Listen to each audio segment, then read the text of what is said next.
And so I think that we are going to see this shift towards these higher level cognitive capabilities. Periods of intense focus followed by periods of real recovery are going to be essential for us to be able to do the work that can't be automated. humanOS. Learn, master, achieve. Welcome back to humanOS Radio. My name's Greg Potter and I'm hosting the show once again. Today I'm joined by James Hewitt. James has a particular interest in how we can achieve sustainable high performance without compromising our health in the process. In addition to his role as Chief Innovation Officer at Hintsa Performance, James is a researcher at Loughborough University where he is working to understand how knowledge workers' lifestyle and work patterns influence their well-being and performance, as well as how the digitally disrupted work context influences these relationships. Tommy Wood kindly put us in touch after forwarding me a terrific talk that James gave at the Royal Institution earlier this year, so I've been really looking forward to this conversation. James, welcome to humanOS Radio. Thanks, Greg. It's good to be here. I'm going to start with a very important question. I've held on to mine, but do you ever still wear your bright purple Loughborough University sports science tracksuit? It's locked away in a special place for very special occasions. But if there's ever an opportunity to bust out the African violet, as it's important that we know that's the official name of the colour, yeah, any opportunity, it's straight on. Moving on to less important matters, can you begin by defining what knowledge work is? That's a good question. Knowledge work, some would say, was originally a term that was coined by Peter Drucker. I often talk about knowledge work in the context of people who generate the majority of their value with their brain rather than their brawn. Or you could say that knowledge workers are workers whose main capital is their knowledge. And this phrase has been around for quite a long time. Peter Drucker was an incredible management theorist. He talked about this back in 1959 in a book called Landmarks of Tomorrow, and it's worth digging into that. But to be honest, there still isn't really a succinct definition. It's still something that we're trying to define, and certainly in terms of my research, trying to measure. Focusing now on workplace performance, if people want to perform better to reach their job goals, it's useful to understand which traits influence success in the workplace. In general, traits such as intelligence and conscientiousness seem to be somewhat predictive of career success. What do we know about predictors of workplace performance in knowledge work specifically, and might the most important traits change in years to come? That's a deep question. There's a lot of point to unpack there. One of the initial challenges with this is how do you actually define performance in knowledge work? There's some interesting self-rated measures of performance, which can be quite helpful. But at the same time, the experiments or the quasi-experiments to try and understand performance in knowledge work and what might influence it are often quite flawed. There was a study written up recently looking at the 4-day work week, for example, and I think they did some kind of experiment in New Zealand. And I need to dig into it in a bit more detail, but it seems to be that the design was based on getting people to assess whether they felt more productive or some measure of how effective they were on a 4-day week versus a 5-day week. But the problem is it's impossible to blind that. And if your employer came to you and said, we're going to do this experiment and see whether you feel better and more productive on a 4-day week rather than a 5-day week, you'd have to be very honest or stupid to suggest that a 5-day week was better if the prospect of a 4-day week was on the table in front of you. There is, in that question of what are the traits of high performance in knowledge work, first we need to think about performance. I mean, one of the things that I look at to try and deal with that ambiguity is to suggest that if knowledge work is really around knowledge as capital and cognition and the function of our brain as the means to actually create that knowledge capital, then it probably makes sense to start by measuring some of these more fundamental cognitive capabilities and how they're influenced by factors in the environment or maybe predispositions. And you mentioned conscientiousness there, obviously in terms of personality research and the Big Five, there's been some interesting work there. But the focus of my research is more on lifestyle factors and also rhythms and shifts in things like stress and mood and how these influence or even could predict some of these more fundamental cognitive capabilities, ranging from very basic things like simple reaction time as a global measure of cognitive function to slightly more complex cognitive capabilities like response inhibition, which we might measure with a Stroop task or a go-no-go task, for example. But then combining that with measures of self-report of performance as well to see whether there's a relationship with what we can measure objectively and what we perceive in terms of how well we're performing relative to normal. But from the research that I've done so far, and it's important to note these results are preliminary and I'm writing some of them up at the moment, they're pretty consistent with what we see in the literature already. And although this isn't a trait in terms of personality, one of the characteristics of people who perform most sustainably is that they sleep adequately. They sleep for 7 to 9 hours per night. And interestingly, we see quite a strong relationship between adequate sleep and more manageable levels of stress, and also adequate sleep and cognitive performance, particularly in those more complex cognitive capabilities such as inhibitory control. But we also see this really interesting relationship between the length of the workday and cognitive performance. And in terms of the workday, I'm defining that as the interval between when you actually start doing real work, which for many people it's minutes after they wake up when they're doing emails, to when you actually finish work. And we see this quite significant relationship between the length of the workday and some of these cognitive capabilities. It seems like if you go over about 10 hours, it seems that it starts to have some negative impacts in terms of the declines in cognitive performance that we see. So there's these factors which are all interacting: stress, sleep, workday length, influencing cognitive performance. There's other measures like burnout and resilience have a significant relationship. So I think this is a very, very long answer to your question. But in terms of the traits and the characteristics and the patterns of lifestyle that influence performance in knowledge work, I'd describe it as a cocktail, really. Very much as we see in a sporting context, there's a number of different variables which predict performance, but also interact with each other to help us achieve more sustainable high performance. And just to pick up on two things, you mentioned the performance decline over the course of the waking day. Is there any evidence that that carries over to the next day? And then secondly, what do you think about how the most important variables might change in years to come? That's a really good question. I'm pleased you picked up on it again. I got carried away on my little spiel and forgot about that bit. To your first question, does it carry over? One of the strongest relationships that we see in terms of that carryover effect in decline is predicted by accumulating sleep debt in individuals and in groups, where they accumulate a larger sleep debt during the working week, i.e. they're sleeping less than 7 hours per night. We see that that is associated with greater declines in cognitive performance. It's really important to say that this is preliminary data. It's not been written up and peer reviewed yet. I'm not going to stick my stake in the ground and say this is true, but there's a relationship there. And also it is consistent with what we see in the literature. So I do think that we can end up in these vicious cycles where we don't sleep enough. This inadequate sleep is probably diminishing our inhibitory control, which is a really important cognitive capability for influencing, managing our behaviour and helping us to stay on track with our high level goals. And potentially we're then less likely to make good decisions that will help us to improve our sleep or achieve adequate sleep. Perhaps we're even more likely to watch the extra episode on Netflix or drink the glass of wine or the extra glass of wine. And then our sleep is even more inadequate.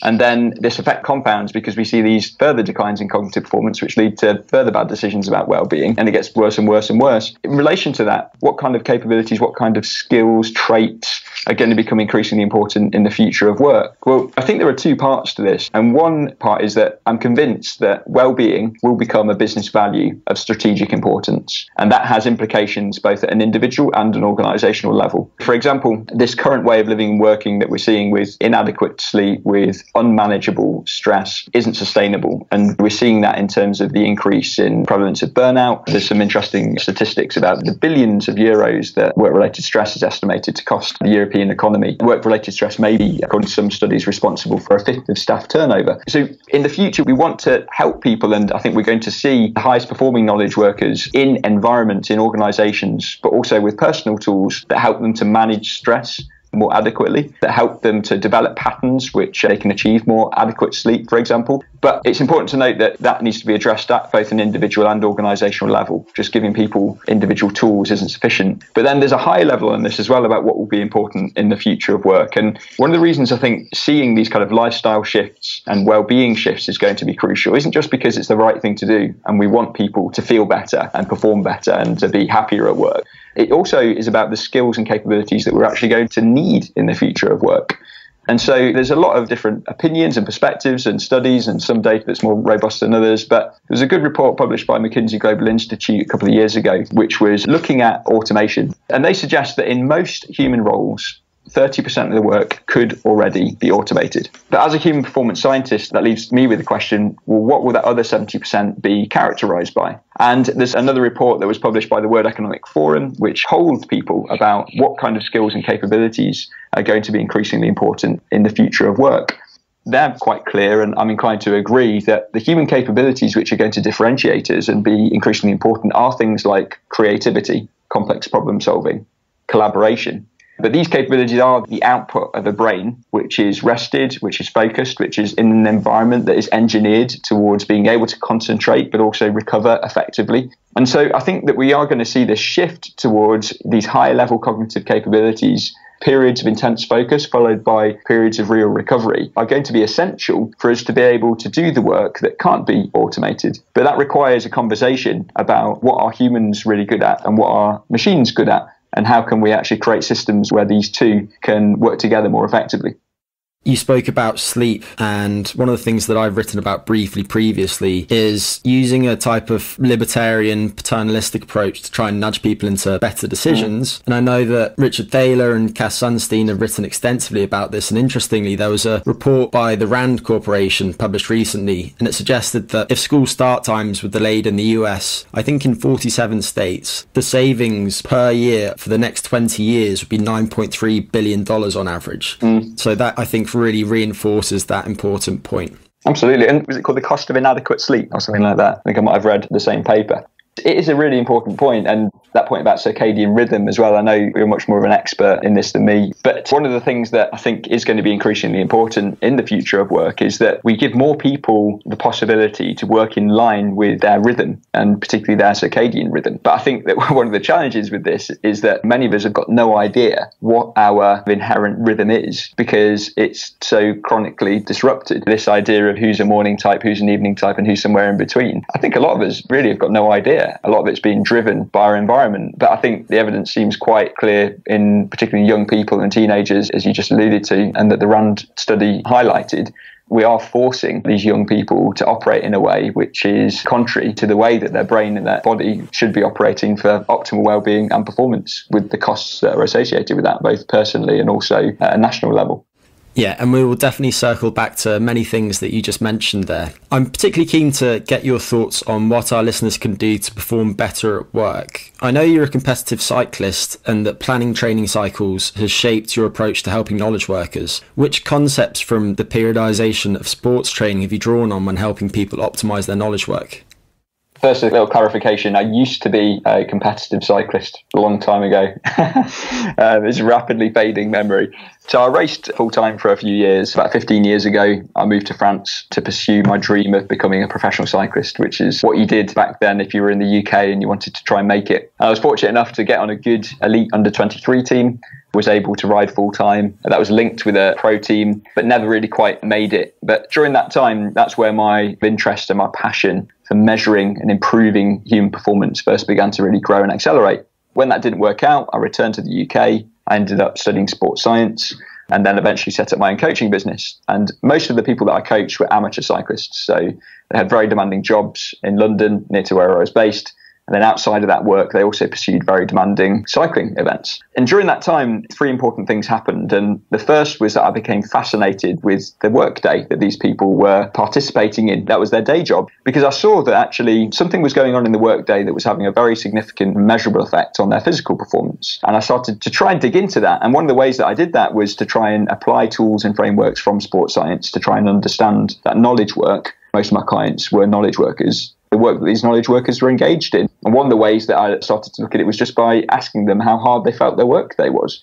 I could see that there was a very strong link between how hard they felt the day was and how hard they felt the session was, and often how they performed physically in that session. And then when I started to think about knowledge work and the length of time that people worked for during the average day and what a career path looked like, I've had this revelation that knowledge work is a cognitive endurance activity. And as you alluded to, some of the frameworks from endurance sport may be able to be applied to try and understand knowledge work better and maybe distribute work in a more effective way. And I think really there's three principles from endurance sport that apply equally well to this cognitive endurance activity of knowledge work. And the first principle is that we can achieve better results for similar effort if we apply effort in the right place at the right time. If you were developing a performance plan for an athlete, even just focusing on a single event without thinking about a training program for a while, you'd deconstruct the profile, for example, if it was a cyclist, and you'd say, where's the point in this profile that you are likely to be able to make the biggest difference? If it was a client that you were working with who had a really good power to weight ratio,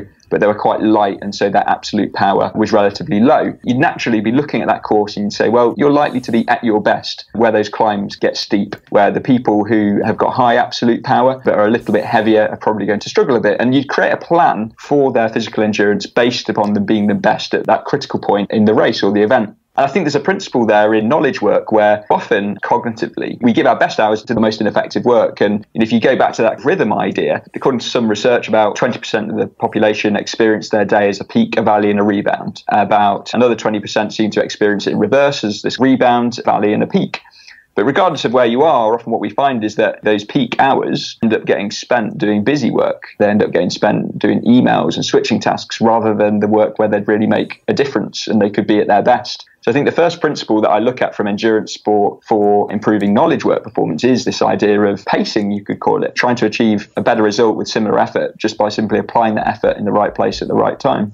But there's a second principle as well, which I take from endurance sport, and that's that you need to recover even if you don't feel like it. This can be applied both in terms of a day, but also over time. So you mentioned periodization, this idea that we maybe work on specific capacities at specific points. But also one of the fundamental principles of periodization is that there are periods of overload followed by periods of recovery. And I think that one of the things that we see in knowledge work is that we fall into this trap of believing that we can always be on. And so rather than having these periods of focus and intensity followed by periods of recovery, we just get stuck in what I call cognitive middle gear, where we just maintain this moderate intensity continuously from very shortly after we wake up to very shortly before we try and go to sleep. One of the principles, just like with an athlete who maybe when you give them a rest week or a rest day, a highly motivated athlete often doesn't want to, especially earlier in their career when they're very enthusiastic and full of energy. And similarly with knowledge workers, maybe they want to take a break, but they feel like if they take that lunch break or they take that weekend, they just won't get the job done. Whereas actually, I think there's even some evidence to suggest that these breaks, there's some interesting perspectives on naps, for example, that suggest that the productivity gains, which could be achieved by taking breaks and naps, could more than compensate for the time that we take to recover. And so that second principle being the importance of recovery, even if you don't feel like you can recover. And finally, the principle from endurance sport that I think sums up those earlier 2 points and provides a bit of a meta-narrative for how I think about endurance sport linking to knowledge work. We need to find and follow our own rhythm. Just as an endurance athlete will start to learn over their career what parts of a course suit them best, what their strengths are, what their weaknesses are, when they're at their best. Even at a very micro level, thinking about the timing of training sessions for an endurance athlete, while most people will probably be at their strongest later in the day when their core body temperature starts to increase a bit, just recognizing where you are at your best and trying to find a way to synchronize the type of work you do with that rhythm. That'd be my summary, really. You can achieve better results for similar effort if you apply effort in the right place at the right time. We need to recover even if we don't feel like it, and we need to find and follow our own rhythm and really start to pay more attention to when and where we're at our best. It's a very comprehensive answer. I suppose that it might be a good time for you to tell us about the 3 components of cognitive load in the framework that you use. One of the ways that I tried to operationalize that idea, those 3 components that I think apply from endurance sport to knowledge work, is through a framework called cognitive gears. And it links with the idea of finding your own rhythm and that different parts of the day might be better suited to different types of work. That peak of the day being probably best suited to focus, to analysis and that really productive work. That valley in the day being better suited to rest, recovery and reflection. And that rebound in the day better suited to the menial tasks and the switching work, which we all have to do. But the progression from that is, I thought, how do you give people some kind of heuristic to think about how they distribute their cognitive work?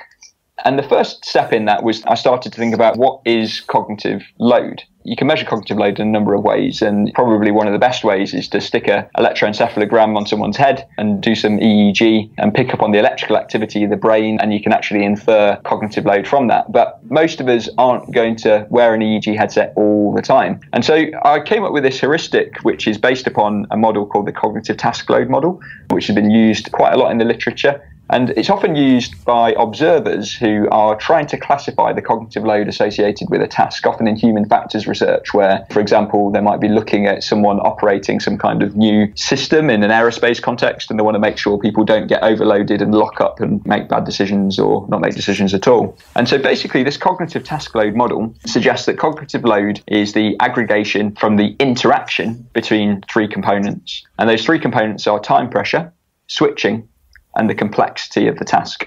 And so one of the things that I encourage people to do with cognitive task load is to think about their day in the context of those 3 components and think about the phases of their day. How much time pressure are they under? How much switching are they engaged in? How complex are the tasks? And thinking about how you can periodize your day better could start with actually just thinking about, can you, for example, try to eliminate unnecessary switching, which we know should decrease load, but then also engage with those more complex tasks in the time of the day it's best suited to, ideally in the peak of your day. And with time pressure is what it is, but actually it seems that there is a sweet spot for time pressure. And so try to avoid unnecessary time pressure, but maybe create some positive pressure. And in that peak period, that could be using something like the Pomodoro technique, 25 minutes on, 5 minutes off, or maybe with the switching work, it's actually about setting time boundaries so that that switching work and those menial tasks don't invade every moment of the day. That's a starting point, but to take it one step further, I came up with this cognitive gears framework, which is basically inspired by this idea of 3 intensity zones in endurance sport. And so I've defined these 3 cognitive gears as a low gear, a middle gear, and a high gear. And if you imagine that low cognitive gear is characterized by those times of rest, recovery, and reflection, that high cognitive gear is characterized by times of focus, analysis, and productivity. And that middle cognitive gear is characterized by the menial tasks and the switching work, which represent part of our day. But you mentioned this polarized model, and we know that in endurance sport, when they've done studies of the training intensity distribution of world-class endurance athletes, the distribution for many of them exhibits this starkly polarized model. They spend a lot of their time in this low intensity zone, maybe even 80%. They spend really focused time with this very structured high intensity work in intervals, for example. And then they spend a remarkably small amount of time in this middle zone, which is actually really in contrast to what a lot of amateur endurance athletes do. They poodle around in that middle zone all the time. And I think there's actually something that we can learn from for knowledge work performance, where actually we'd probably benefit from taking a more polarized approach to the distribution of cognitive work and spend increasingly amounts of time in low gear, reflecting, for example, because we know that reflection is going to be increasingly important for the kind of ideation and creativity that will differentiate us in the future of work. And then also spend some really focused, structured time, probably more than we do in that high cognitive gear, where we're focused, where we're engaged in this kind of complex analytic work, and we actually maybe do some of the production that was associated with that creativity. And I think that most of us would probably agree that we could do with reducing time in that middle cognitive gear and reduce or at least compartmentalize those menial tasks and the switching work so that it doesn't leak into every moment of the day, which I think many of us find it does. I've got a question that might seem esoteric, but I think is actually quite interesting. While in the low gear, the mind wanders and we often reflect on our lives. And this is associated with increased activity in the default mode network. Now, on one side, there are people suggesting that activity in this network is important for things like restoration and creativity. But then there are others, such as Jon Kabat-Zinn, a forefather of the science of mindfulness meditation, who seem to suggest that we should seek to minimize activity in this network if we value our mental health. Interestingly, practices such as mindfulness that quiet network activity are generally good for mental health, and higher default mode network integrity has been associated with depression and rumination. What do you think about using practices such as meditation in place of spending time letting the mind wander? This is a really good debate, isn't it? My view, personally, is that we risk polarizing this argument and saying that default mode network bad and activities associated with mindfulness, for example, and quieting of this activity good. And my inclination is to say that actually I think there's value in both, and actually to try and polarize the argument, especially given, to be honest, I think the relatively limited knowledge that we have is a bit dangerous and is likely to compromise future research, and maybe we should be taking a more interdisciplinary and integrative view. Personally, I'm inclined to think that there is value certainly in idle time. One of the things I sometimes say is that idle time is not a waste of time. There's some evidence to suggest that this idle time where we're in a task negative state that seems to be associated with activity in the default mode network could be associated with some of these outputs that could be really important for our productivity, like creativity, for example. There's even some evidence to suggest that time in the default mode may be associated with how we process social emotions, for example. But you could see how this idle time could also be hijacked and become rumination. One of the constructs I'm actually quite interested in is work-related rumination, which was developed by someone called Professor Mark Cropley, and I'm actually working with him on my next study. And so work-related rumination being this perseverative thinking about work. I'm inclined to say maybe the issue isn't so much idle time or the activity of the default mode, but maybe more what is going on in our inner world during that time. And now I think it's great that mindfulness meditation is a tool that's available to quiet activity. And I think time spent engaged in practices which might be able to quiet some of that activity is likely a good thing. And there's some really good evidence to suggest why it might be a good thing. But the counter to that is there's also some evidence to suggest that some mindfulness meditation interventions actually seem to make some people more anxious. So by the same token, you could also say, well, maybe meditation's a bad thing. My view, based on the balance of evidence at the moment, is that both meditation and idle time or time in default mode can be good or bad things, depending on what's going on during that time, probably depending on the timing, depending on the context, depending on the individual. Idle time can become perseverative thinking about work and rumination, just as potentially meditation could increase anxiety for some people. And for me, this just highlights the fact that we still don't know a lot, and we need to continue to explore this area rigorously to understand more about how individuals respond differently, but also maybe even understand better dosing and timing. Again, in some ways, this parallels some of the work and research in sports science when we're thinking about training interventions. But as we know in sports science, one of the problems is training interventions are so difficult to do experimentally. We find that in psychology as well. The practical output for me as an individual and for individuals that we work with is I don't think there's a silver bullet. And one of the things that I'm resistant to is providing a message that suggests that any one intervention or approach is the solution to everything. And I think sometimes we risk polarization as a way to deal with the complexity, when actually I think we need to become a little bit more comfortable with the messy middle and try and find a way to navigate that both as researchers, but also to help clients and individuals that we might be working with navigate that complexity as well and come up with approaches which help them and also that we can actually measure. Switching gears now back to the high gear, you've spoken about the parallels between endurance exercise and knowledge work, and it's interesting that it seems that an unusually large proportion of financially successful people gravitate to very strenuous endurance exercise in their leisure time. Do you think there's substantial overlap between the biological determinants of endurance in both exercise and the workplace? It's a really good question, and something that I pondered upon, and I think there's some interesting evidence for in some ways. If we talk about the biological determinants of high performance in knowledge work and high performance in endurance sport, if we look at improving your capacity to produce physical work over an extended period of time, we're improving our body's capacity to regenerate ATP, that energy currency of life. And we know that this energy currency of life, this ATP, is the energetic resource for everything, including thinking and brain activity. One of the things that could hypothesize is that improving physical endurance and our body's capacity to regenerate this energetic resource to both do the work and recover from the work, it's very plausible that that could carry over to improved endurance in knowledge work. The interesting thing about knowledge work and endurance sport is that it does seem that how hard we feel something is has a significant effect. For example, in endurance sport, rating of perceived exertion is this incredible integrator of all kinds of different signals and has very strong associations with our endurance performance. And actually, one of the things that is becoming increasingly clear about endurance training is that we become habituated to that feeling of working hard. It just becomes more normal.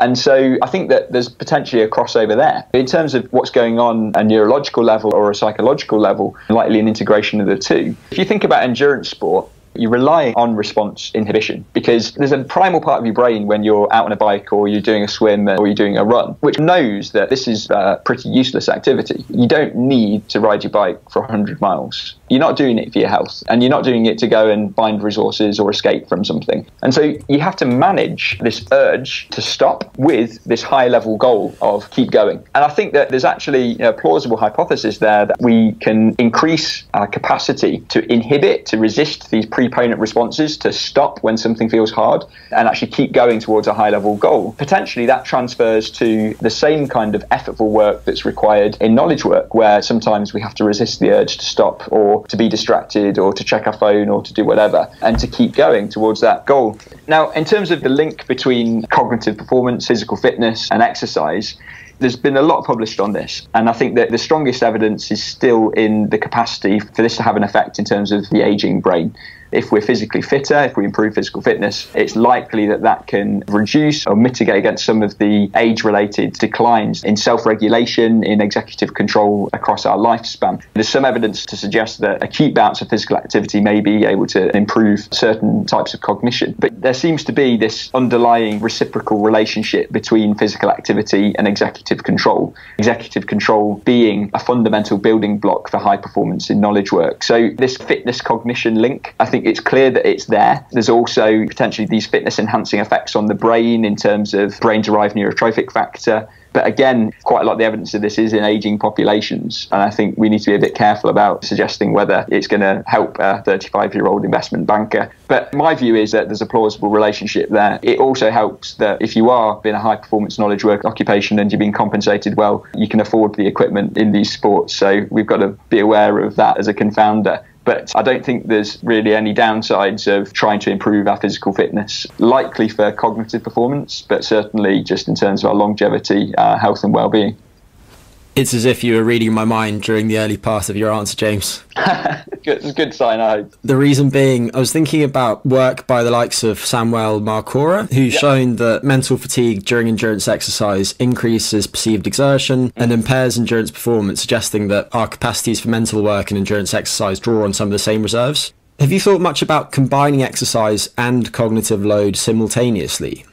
I've only thought about it because of Samuel Macora's work, and he did quite an interesting study with the British military where they combined exercise with a cognitively demanding task, and then they found that the improvements in performance that they got in the group that did this cognitively demanding intervention plus training relative to the group that did just the training were significant. And it seems that one of the effects there is that if you combine the cognitively demanding work with the physical training, you actually make it feel harder than it would if you just did the physical training.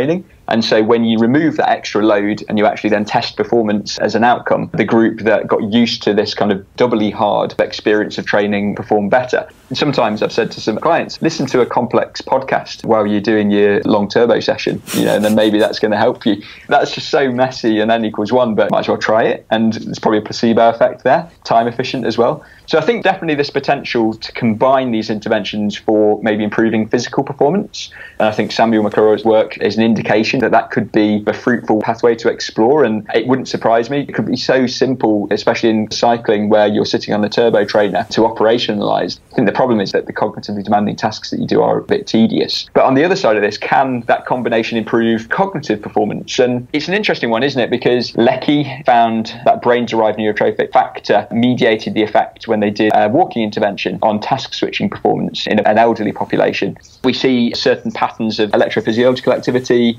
oxygenated blood in the prefrontal cortex that are associated with better fitness and executive performance. But whether there's a benefit from combining these at the very same time, I don't know. And that's the bottom line. Basically, more research is required. But I think it's an exciting area. I'd love to see some people exploring this and seeing what the outcomes were. And thinking about knowledge workers specifically who want to use physical activity to improve their brain function, do you have any thoughts on how to optimize such physical activity in terms of the activities they do, the timing of activities, and also the context in which the activity is completed, so indoors versus outdoors, for example? Yeah, it's a good question. One of our challenges as amateur endurance athletes is that because we're time limited, we often end up trying to look for the hacks and look for the little thing that we can do that's going to improve our performance and compensate for the fact that we have to work for 14 hours a day or whatever. And that's why there's such a huge market for supplements, few of which work. And if you go to the kitchen cabinet of the average amateur endurance athlete, you'll probably find way more supplements than you will in a professional athlete. The bottom line is, if you want to improve your physical performance in endurance sport, consistency trumps almost everything. You're better off to be consistent in your training than to worry about these tiny nuances. And so with that in mind, for knowledge workers trying to improve their physical performance, often what I recommend in terms of the sessions is that they try and time the sessions when they're most likely to do them and complete them. Some of that is related to your physiological readiness. We know, for example, you're probably better off doing intervals later in the day. But actually, for an endurance athlete who's also working hard, often I find that it's more important to time those sessions when they can just face it mentally. And for a lot of people, that means doing intervals before work, because while it's hard, it's even harder if you wait to the end of the day when you've had a really hard, stressful work day. So often I encourage knowledge workers who are doing endurance sports, if their objective is improving endurance performance, then time that physical work when you're most likely to get it done, and you'll be consistent and you'll get the training load you need to see the adaptations that you need. The flip side of that is, how do you time things for optimal knowledge work performance? And there's two sides to this. One of the things that I often say to people as well is, I've seen too many really enthusiastic amateur endurance athletes fall into these cycles of beating themselves up because they're in a really hard period of work and they feel like they should still be doing the really hard sessions leading up to this particular goal that they've got. And so they try and mix it all together and they end up just really overloading themselves, both psychologically and physiologically. And so one of the things I encourage knowledge workers to do, thinking about optimizing knowledge work performance, is sometimes it's okay to compromise the physical component. Just remind yourself you're not getting paid for this. You're supposed to be doing this for fun. Sometimes that means maybe when you've had a really stressful week, rather than doing that 6-hour endurance ride, you need to just do a 2-hour recovery ride and sit in the coffee shop and talk to your friends for a bit. And that's fine. And actually, you'll probably end up performing better, even though it's an incredibly small sample size in terms of athletes that I've worked with relative to a research project. I've seen very good results. People have improved when they actually start to care for themselves a bit more and not be quite so hard on themselves. And over time, their training consistency is higher as a result of it. But in terms of the very, very specific timings and getting quite granular, some physical activity during the trough in your day, that valley in your day, seems to be very beneficial. And actually, there's some evidence to suggest that these brief bouts of high intensity activity may be able to improve some aspects of cognitive performance. Practically, many of us would benefit from, as a minimum, during that valley in our day, getting some physical activity, which could be as simple as taking a walk outside. And even if that doesn't have some BDNF boosting effect, I think it will often make us feel better. And actually, positive mood is very strongly associated with cognitive performance as well. But if you did want to try a bit more of a potent tactic, if you go to the gym in your lunch break, for example, if you're lucky enough to get a lunch break, we probably all should have them. During that lunch break, if you're doing some kind of workout, hop on a bike or on a row machine and do a couple of 10-second sprints and see what happens. That's a very simple tactic. But again, even with that, sometimes we fall into this trap as endurance athletes in particular of thinking that it's not a 2-hour session, it's not worth it. When actually often I think that especially as amateurs who are also working, we need to just try and dial down our expectations slightly and say even 20 minutes is worth it. Do something, move more, maybe chuck a couple of sprints in there. And I think there's enough evidence that it's likely a good thing, once again, potentially in terms of cognitive performance, but certainly in terms of health. I think you made several critical points there. First, compliance is king. Second, I think that if you're going to look at circadian variation and cognitive performance, then perhaps the so-called post-lunch slump is the most pronounced effect. So during that period when many of us feel sleepy, typically in the early afternoon, that's prime time to spend time in the low gear, and spending that time outside walking with friends is a great activity. And then one other thing that I thought that I'd add is just that many people spend their time sat at their desks. So if they're thinking about activities to break up those patterns, then it makes sense to engage in activities that counter some of those postures. So if you're spending all of your time in hip flexion with your thoracic spine hyperflexed and with your cervical spine hyperextended, then it probably makes sense to maybe do some mobility exercises to counter those postures. It's a great point, Greg, and it doesn't feel like proper work often doing some mobility exercises, but it does make a difference. And our friends at Loughborough did a study published recently where they looked at standing desks, and while it was reported that it didn't have a measurable effect on cognitive performance, there were some really positive outcomes relevant to health and also mental health. It seemed to have a significant positive impact on mood, for example. Again, I think that can polarise the debate, say, well, everyone needs to have standing desks and sitting is really bad. But I think, as you mentioned, the key is to mix it up. Likely the best approach is that we're not holding any one posture for too long, and breaking it up with some simple mobility seems to be able to improve our mood at the very least, and likely has some positive outcomes for our musculoskeletal system as well. For sure. So other than physical activity and sleep, what do you think are some key things people can do to boost cognitive load capacity in the long term? Probably one of the most effective things that many of us could do would be to find ways to manage our stress and to boost our mood. We know that there are so many negative outcomes associated with stress that's too high for too long, both in terms of health, but also in terms of cognitive performance. We can essentially hijack our high-level cognitive capabilities with unmanageable levels of stress. There's some really interesting evidence that was mentioned in Harvard Business Review a couple of weeks ago, and it was a study that was led by someone called Mayer, and they suggest that learning activities seem to be able to buffer workers from the detrimental effects of stress. And interestingly, the data that I've just gathered that I'm working my way through saw some really interesting relationships in a construct called thriving. And one of the factors in that construct is related to learning. And we saw similar relationships with this learning factor and stress. I think that this is really important in terms of what we can do long term to improve well-being and performance cognitively, but also in terms of our health. And there's an argument, I think, that as well as this having a beneficial effect in terms of performance and well-being, essentially the ability to learn, relearn, unlearn, and perhaps learn faster than other people or machines is going to be the only sustainable competitive advantage in knowledge work. The top performers are going to be the people who can outlearn anybody else. If this learning and learning something new can also buffer us from stress, then I think that's a really meaningful and logical target for us to think about what can we do.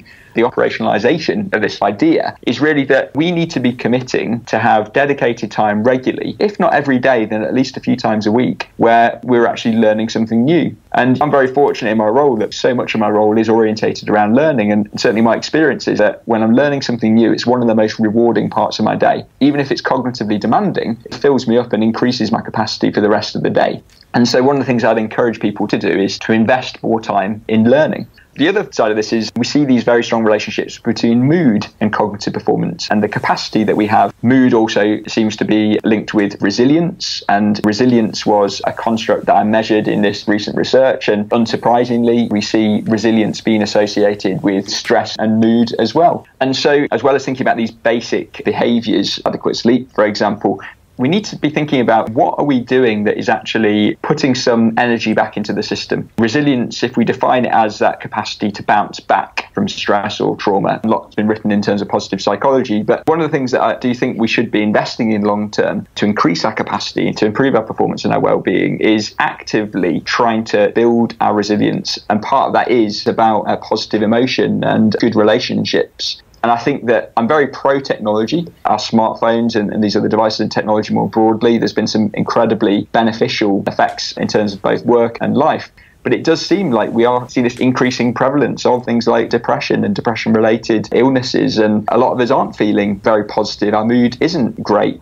Some of this, I think, is maybe driven by the increasing isolation and this kind of fake interaction that we get through these devices sometimes. And one of the most powerful things that many of us could do would be to try and create some more time to build positive relationships in the real world and spend time with people. Long term, that's likely to have some really significant benefits, both in terms of well-being, but in terms of performance. We know that collaboration is going to become an increasingly important differentiator in the future of work, and that creating diverse teams where we can pool our cognitive capabilities, where there is cognitive diversity, where there is security, which has been built by positive relationships and trust and mutual respect and empathy. Some would argue that they're very abstract concepts, but I think that if we want to achieve truly sustainable high performance at an individual level, at an organizational level, these are the kind of things that we need to be investing in to create the foundation for that.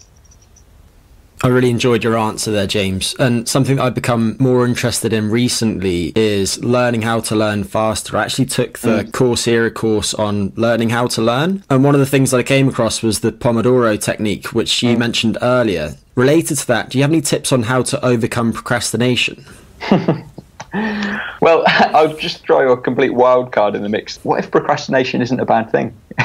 There's some interesting ideas popping up that actually suggest that maybe procrastination could actually be useful. Adam Grant, the organizational psychologist, has been a bit more vocal about this. He talks about it in a book called Originals, and he published some stuff around it. I'm reluctant, again, to polarize and say that procrastination is a bad thing. One of the things I would say, though, is many of us are probably procrastinating at the wrong time and maybe in the wrong context. We can look at it through the lens of this cognitive task load and also this cognitive gears model. Because it seems like, for example, when you want to get that high gear productivity work done, that is likely not the time to procrastinate. If I need to start writing up a paper, which I'm doing at the moment, there is this temptation to procrastinate because it's hard to start writing a paper and to start to structure it. It's effortful. But what I do is I've created this rhythm where I know where my high gear periods are. For me, it's early in the morning. And so I make sure that when I wake up, I start the day on my schedule on days when I'm trying to start with this high gear work. And so very practically, that means that I have a morning routine and then I don't check my email. I don't check social media. I actually just go from waking up, get my coffee,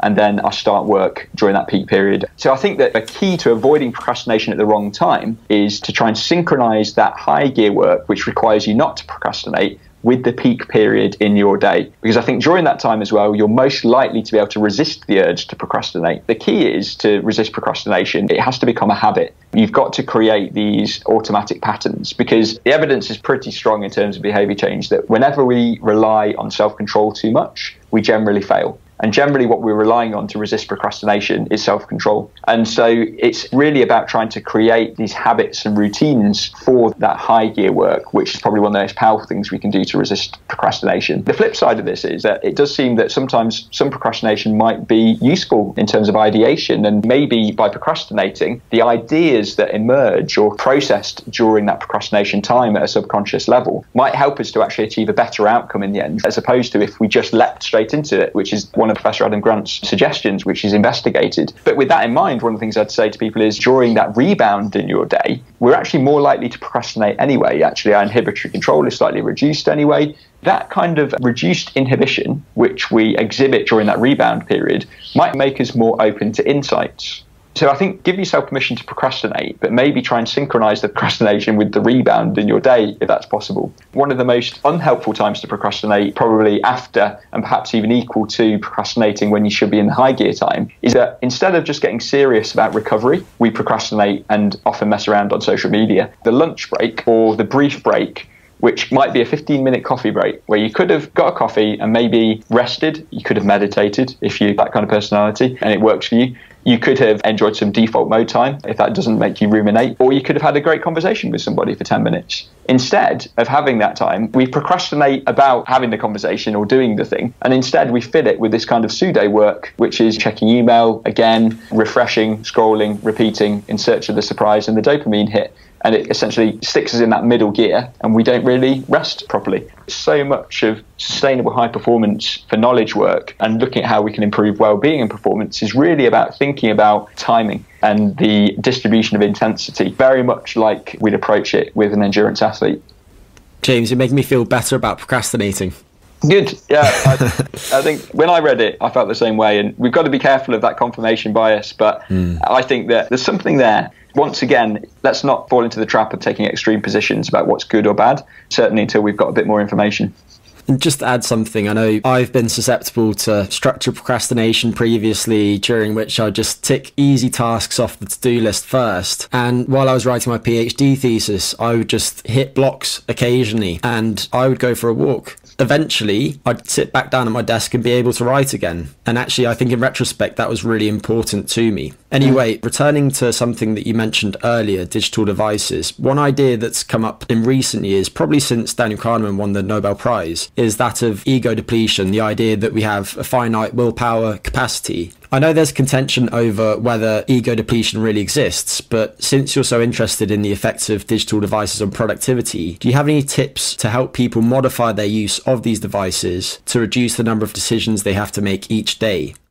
The ego depletion theme is a really interesting one. And I think that Roy Baumeister, who is most famous for researching and coining a lot of the phrases and the ideas around ego depletion, has had a really hard time when those experiments have failed to replicate in many cases. But the problem is, again, there's definitely something there in terms of decision fatigue and this idea that self-control is a finite resource during the course of a day. I think one of the reasons why that idea got so much traction is that it does resonate with us. One of the perspectives that has been quite helpful for me as I've started to look into behaviour change and ego depletion and self-control is this idea that actually it seems that self-control, and if we use self-control and willpower interchangeably here for the ease of communication, so when we rely too much on willpower and self-control, we generally fail. But it actually seems that self-control operates more like a valuation process than this kind of finite resource. There's some evidence behaviourally where it seems that when you can influence someone's motivation, perhaps through reward, you seem to be able to replenish the self-control resource. And in terms of neuroscience, there's some evidence to suggest self-control might be a value-based choice, where we see that there's this region of the brain called the dorsal anterior cingulate cortex that might be associated with calculating the return on investment of the effort required by a task.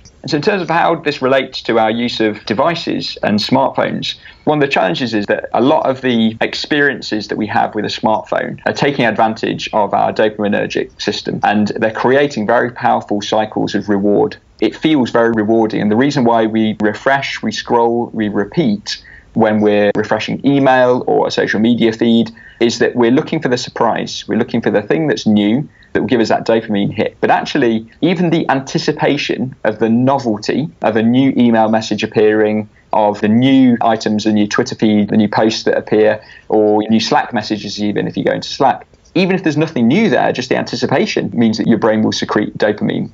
So I think that to actually try and address this, we need to first accept that these experiences are pleasurable and highly rewarding. And that as a consequence of the fact that they are pleasurable and highly rewarding, regions of the brain associated with this dorsal anterior cingulate cortex falsely create the assumption that there is a high return on investment, especially given the effort associated with it, because it's so effortless to just scroll, repeat in search of a surprise. And so somehow we've got to try and interrupt that process. And my experience has been that we cannot rely on self-control. My experience and the evidence would back that up, that if we want to interrupt this dopamine-driven loop, then we need to stop beating ourselves up and just accept that this is likely being driven by some very deep processes. And actually, we need to just get more assertive about removing the devices from us or us from the devices.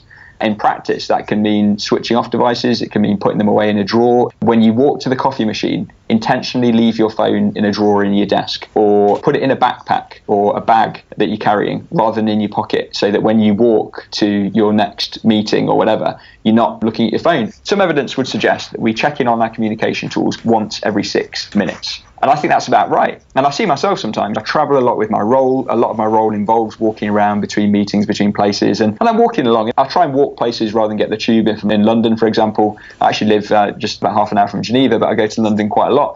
And often I walk 20 minutes rather than get the tube. And if I'm walking 20 minutes, I know that urge to pull out my phone comes at least twice on the way to that meeting. I better check if an email's come in the last 20 minutes. How ridiculous is that? And actually, for me, the only way for me to actually enjoy that 20-minute walk and resist the urge, I have to put my phone in the bag that I'm carrying, because there's a sufficient effort required that my brain says, I'll calculate the return on investment. If it's in my pocket, the return on investment for the effort required to pull out my phone is so small because it's right there. The brain is incredibly complex, but in some ways its decisions are so basic. If the thing is in my bag, walking along, having to unzip the bag and pull out my phone, my brain says it's not worth the effort. And so actually I think that the best way we can probably start to manage our phone use, to fixate on smartphones in particular better, is actually we need to manipulate our environment, and we need to increase the effort that is required to access the novelty on those devices, whether that's putting the phone in a physical place, whether it's lockouts, whether it's something else. Because even things like rescue time, which monitor phone use, you just create justifications. I think we've got to create some physical barriers. Otherwise, we're going to be stuck. That would be my practical advice based on my experience and what the literature seems to be saying. I've got in the habit of keeping my phone on airplane mode in a different room, and that seems to do the trick for me. Other than not using your phone immediately on waking up, do you have any other tips on how to start the day on the right foot? So I used to say starting the day with email is starting on someone else's schedule. But then I was challenged on that because a guy that I've done some work with is very much the evening type, an owl. And he was saying waking up, and he's a big fan of inbox zero. If I wake up and start my email, I can get to inbox zero before I've had my first coffee.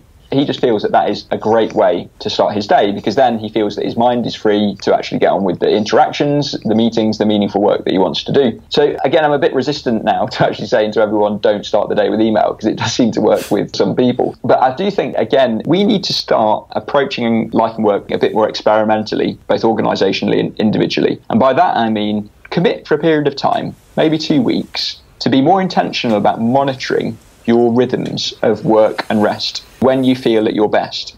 Pay attention to how you feel when you wake up in the morning, ideally when you've got adequate sleep. It's a bit of a tangent, but I think many people think they're evening types just because they feel so awful in the morning because they've not slept enough. But ideally, achieve adequate sleep, pay attention to those rhythms, and start the day on your schedule.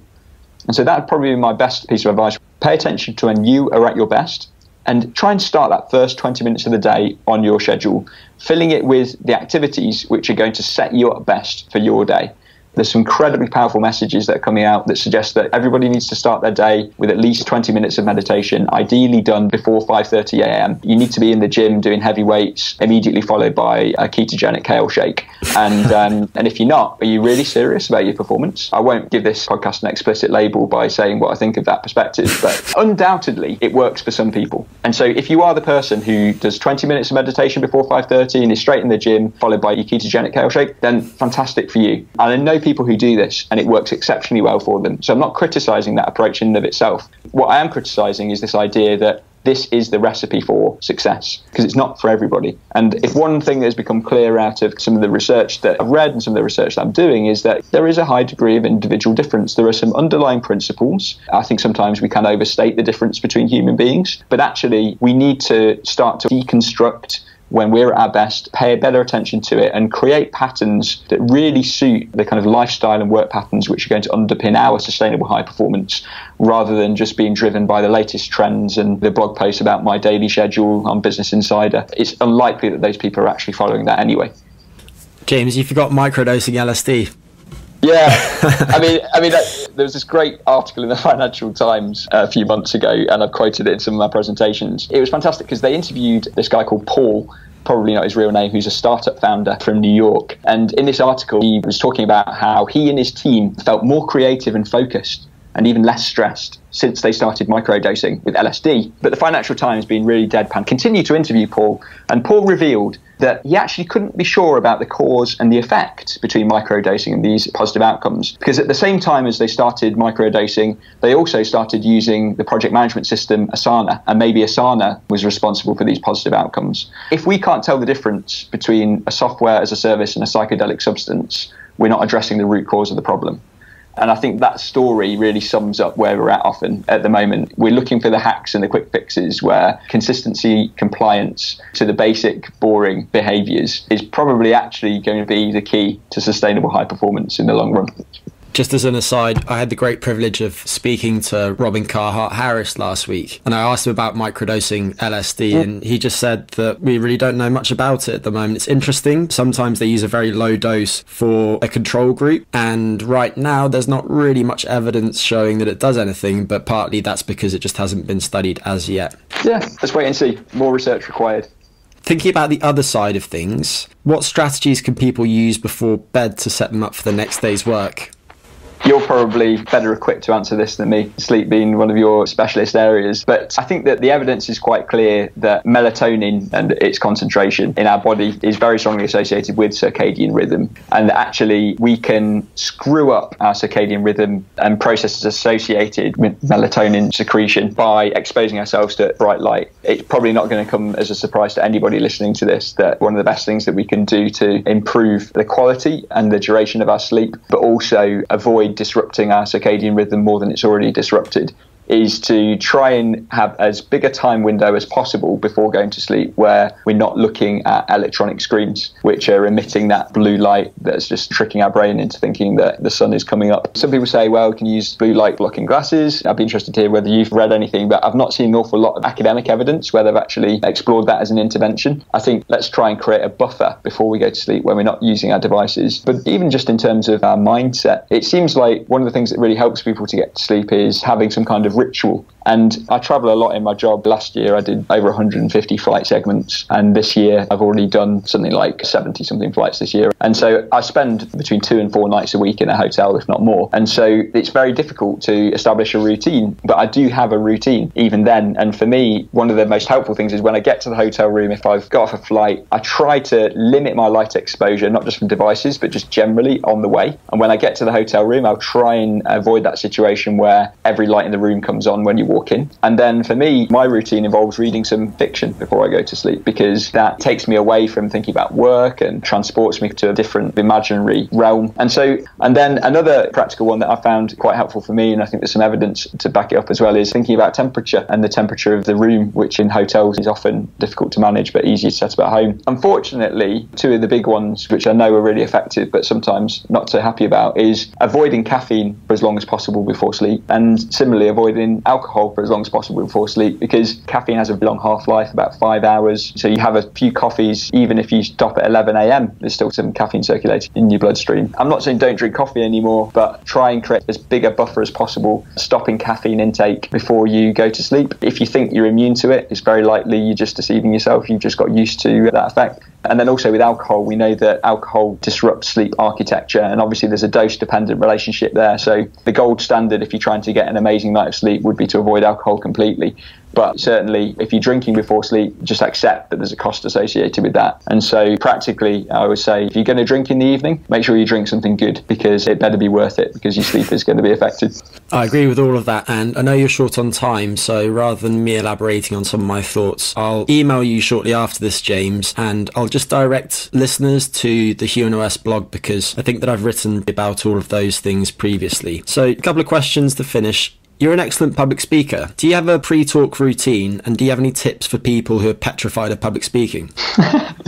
Thanks. I appreciate your encouragement. And the interesting about public speaking is I've been doing it for quite a while. I still feel like I'm quite early in my speaking career, but have had some success in that, and I've got some really good feedback. But often what you hear from people when people give you feedback is, oh, James, you're a really excellent public speaker. You're really talented. And I think there's no doubt that in any kind of skilled performance, there is some level of gifting associated with it. If it's endurance sports, it's VO2 max, which has got a huge genetic component. If it's public speaking, I'm not actually sure what the gifting component is, but there's likely there's something there. It seems to be easier for some people to get good at it than others. But I do think that the biggest thing with public speaking is it is a skill that you acquire and that you can improve. And so one of the best things that I'd advise people to do if they want to get better at public speaking, especially if they've got fears associated with it, is to get some coaching, whether that's through reading some books, get talk like TED, for example. That's a good intro with some great communication techniques. Whether it's actually getting some formal coaching, just learn the skills, because you're not necessarily a bad public speaker. You might have just not learned how to do it yet. And often I think we find that when our skills improve, anxiety associated with that performance can reduce, because we can focus more on the process. We learn to trust that we've got what it takes. I do have a pre-performance routine for public speaking, and it's not really elaborate. One of the things that I do is that I make sure that I've talked a bit before I do the presentation. So if I'm doing a presentation in the morning, for example, if you're not careful, you barely talked at all before you actually get on stage, and you end up sounding a bit croaky. And also, it is a muscular performance. There are muscles in your mouth and your tongue and in your neck and your shoulders and your lungs. And so I make sure that I've been active, even if that's just a walk before I talk, and that I've made sure that I've said a few different things. And it sounds ridiculous, but I do a little vocal warm-up. I actually do a few tongue twisters. You can do an N=1 experiment. Do that tongue twister, say it once, say it again, say it a third time, you get better. And then when you actually try and speak, you actually speak more clearly, you can enunciate more clearly. But again, these are things I got trained to do through some coaching. But I think for me, the most important part of my pre-performance routine, I'd recommend to people, especially if they have a fear associated with public speaking, is start by remembering that the primary objective of public speaking is to serve the audience. You're not there to look good. You're not there to make people like you. You're there to serve them, to inform them, to entertain them. They've given you your time, and take the focus off yourself and think about how you can engage and that you're there to serve that audience. But secondly, when I stand in front of a group of people, I always rehearse a little phrase to myself in my head when I stand in front of that group of people. And I say, everybody likes me. Everybody is really interested in what I've got to say. Because it doesn't matter if that's not true. But assuming that's not true is awful, isn't it? So you might as well assume, until you've got more information, that everybody likes you and everybody is really interested in what you've got to say. And tell yourself that and believe it, because it will completely change your delivery. And I see so many people who get up in public speaking contexts and they stand at the front and they start with some kind of apologetic thing about, I hope I don't talk for too long, and some kind of self-deprecating thing. And self-deprecation is all good at some point in a presentation, but just start there and know that you are there with something important to say, that people are interested in, that people like you. They wouldn't be sitting there if they didn't want to hear from you. You're there to serve them, and assume good, assume positivity, assume interest, and you'll probably find that your delivery will be better, you'll be more relaxed, and people tend to reflect what they perceive. And so if they see you coming with this kind of open mind, with this positive attitude, there to serve them, assuming the best from them, it just changes the dynamic. And I've consistently found that that has been a really helpful tool for me to try and keep improving communication, which is a skill that I'm really committed to continuing to develop. That's such great advice. Finally, what's one question that you think is really important that you wish that you were asked more often, and why is it so critical? Maybe I wish I'd said the time for no more questions. That's a tough one. I'm just endlessly curious. I know I've talked a lot in this podcast, but I think my biggest value and strength, I'd suggest, is curiosity. My preference is often to go and ask other people questions and see what I can learn. And often the communication that I do is an expression of that. But when people ask me questions, the question that I'm often asked, which actually I wish I wasn't asked so much, to flip it on its head, is actually, what is the hack or the quick fix or the supplement that I can take to improve my performance? And I just get it so much. And I think that the reason it frustrates me is not because of where the individual is coming from, because I think it's very natural for us to take that approach. It's basically an indication that our scientific communication, I think the communication around human well-being and performance, is so skewed and so unhelpful often, because we've kind of created a culture and a mindset that is looking for the answer in a pill or a potion or a hack. The fact that people ask it so much says that we've got quite a lot of work to do in terms of approaching human well-being and sustainable high performance as a series of practices where small good decisions accumulate over time. And unfortunately, that's not as sexy and it's not as easy to productize. And I think it's probably a bit utopian to think that people are going to start walking up to me and asking me that question. I know I've not answered your question directly, but the question I'd like to hear less of is, what is the hack or the quick fix? And if we start to hear that a little bit less, then I think we're probably moving in the right direction. You're a man after my heart.